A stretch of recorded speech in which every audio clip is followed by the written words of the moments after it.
যে সে আমার স্ত্রী, আমি ওর অনেক ভালোবাসা পছন্দ করে বিয়ে করছি।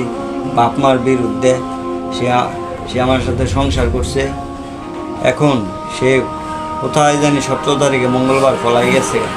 আমার ওর নাম জান্নাতি বেগম, ওর বাপের নাম কালুমানি, মার নাম কোহিনুর বেগম, আমার নাম মোহাম্মদ শাহজালাল। এই কোনোদিনই সে আমি অভাব দিনে পছন্দ করে আমি বিয়ে করছি। আমার বাপ মায়ের রাজি আছিল না হেরে বিয়ে করার লাগে, আমি হে বিয়ে করার জন্য কাঁদছি। এই মানুষ এই আপনার ফেব্রুয়ারির 17 তারিখে আমার ঘরতে 1,07,000 টাকা 2 ভরি স্বর্ণ লইয়া আমারে এই মনো আঘাত দিয়ে ফলাইছে। আমার এই টাকা পয়সা স্বর্ণ মানে আত্মসাৎ করে ফলাইছে।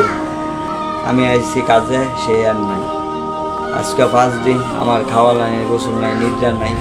আমি অর্ধেক হয়েছি। হ্যাঁ, আপনারা যদি কোনো আপনারা সন্ধানটা পাইলে, আমার সন্ধানটা পাইলেও অনুরোধ কইরা ফোন দিবেন। আর আপনাদের